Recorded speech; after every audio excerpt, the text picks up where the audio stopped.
अद्वैतम परमार्थतः। निर्मोह राजा की कथा। भूमिका। तो जो दुनिया में दुख होता है मोह करके होता है। मोह रूपी दुख की निवृत्ति और किसी उपाय से नहीं होती, एक वैराग्य से ही मोह नाश होता है। क्योंकि मोह से ही तृष्णा लोभ आदि आसुरी गुणों की अनंत साखी हृदय रूपी वृक्ष में फैल जाती है और आत्म आनंद भी राग वासना से टका रहता है। राग से रहित हृदय उज्ज्वल प्रकाशमान होता है। मोह करके ही अति दिन वाल जीव संसार में दुख भोगता हुआ छूट नहीं सकता, पूर्ण सुख की प्राप्ति नहीं हो सकती और पुनः पुनः मृत्यु के दुखों से भी नहीं छूट सकता। जब तक पूर्ण सुख निरावरण में होए तब तक सर्व दुखों की निवृत्ति रूप असल शांति नहीं हो सकती। पूर्ण सुख की प्राप्ति में अज्ञान के सहित राग अर्थात मोह प्रतिबंधक है। राग की निवृत्ति वैराग्य के बिना नहीं होती।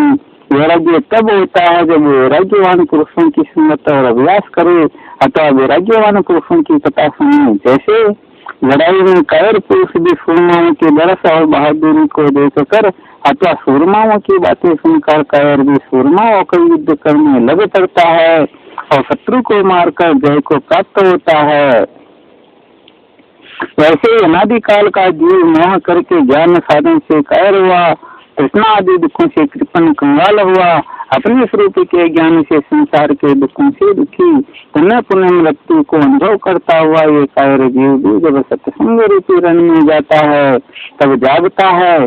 जैसे घोड़ा रण में जाकर सोया हुआ जागता है, तैसे ही अज्ञान रूपी नींद से सोया हुआ जीव भी सत्संग रूपी रण में जाता है तब जागता है और धर्मी पुरुषों की कथा सुनकर धर्म में तत्पर हो जाता है।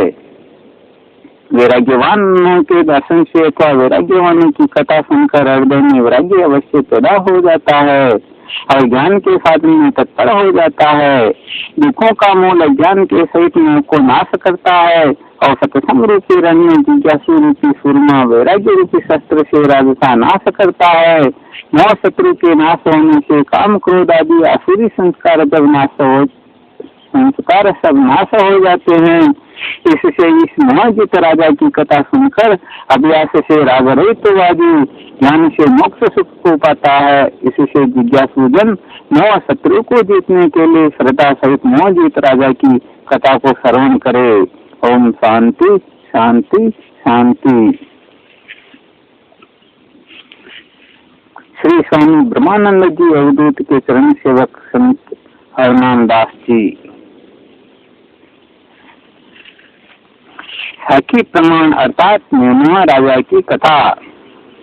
दोहा।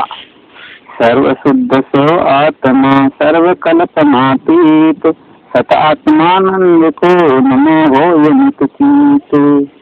मनुष्य पशु सब सत्ता के सत्ता वृक्ष पाषाण, देव देव सत्ता सभी सर्प कीट वैवान।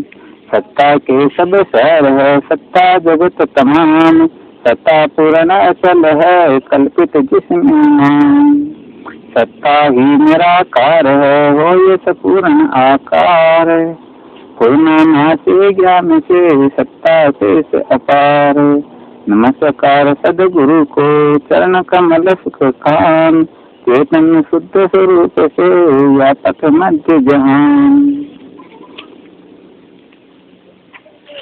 प्रथम निर्मोह राजा ब्रह्मवेत्ता महात्मा के पास जाता था।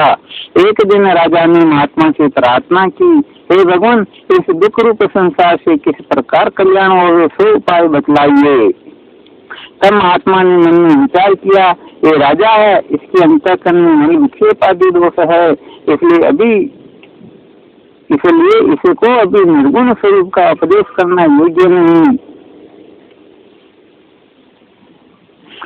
इस वास्ते महात्मा राजा को कहते हुए कि व्यवहारों से उदासीन होकर 12 वर्ष अभ्यास करो। तब निर्मोह राजा ने 12 वर्ष अभ्यास किया और फिर ज्ञान के वास्ते ब्रह्मवेत्ता महात्मा गुरु जी के पास राजा जाता गया।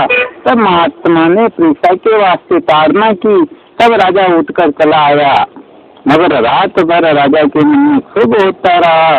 सुबह विचार करने लगा, हे मन, तेरे ही में दोष है, संत तो सब पर कृपा करते हैं। इस प्रकार राजा ने अपना चित्त शांत किया। फिर दूसरे दिन महात्मा के पास राजा गया। तब महात्मा ने पूछा, चित्त कैसे रहा? तब राजा ने कहा कि आपकी ताड़ना का सारी रात क्षोभ मन में होता रहा। प्रातः काल चित्त शांत हुआ। तब राजा हाथ जोड़कर कहने लगा, हे भगवान, इस दुख रूप संसार की निवृत्ति के कारण ब्रह्म ज्ञान की प्राप्ति करो। मैं आपका दास हूँगी, आप दया के समुद्र होगी, दास पर कृपा कीजिए। तब महात्मा ने कहा, अभी तेरा चित्त मलिन है, 12 वर्ष और अभ्यास कर। तब राजा ने 12 वर्ष ब्रह्मचर्य के सहित और अभ्यास किया। तब महात्मा ने एक भक्त को कहा, राजा की परीक्षा करनी है। जब राजा बाजार में जावे तब राजा के ऊपर एक टोकरा राख डाल देना। जब राजा बाजार में जा रहा था, उस भक्त ने चौबारे से राजा के ऊपर राख का टोकरा डाल दिया। तब राजा को बहुत क्षोभ हुआ। जब जाकर स्नान किया और बैठकर विचार करने लगा कि शरीर भी राख है, राख के ऊपर राख पड़ गई, तब क्या हुआ? इसी प्रकार मन को शांत करता हुआ राजा महात्मा के पास गया, दंडवत प्रणाम करके बैठ गया। महात्मा ने पूछा, राजा चित्त कैसा रहा? तब राजा ने कहा, महाराज जी, स्नान करते तक क्षोभ रहा, फिर विचार से चित्त शांत हुआ। तब महात्मा जी कहने लगी, अभी तुम्हारे चित्त में मलिनता है, 12 वर्ष और अभ्यास करो। तब राजा ब्रह्मचर्य को धारण करके इंद्रियों का संयम करता हुआ 12 वर्ष और अभ्यास करने लगा। जब 36 वर्ष विधि पूर्वक अभ्यास संपन्न हुआ, तब राजा का चित्त अत्यंत शुद्ध हुआ।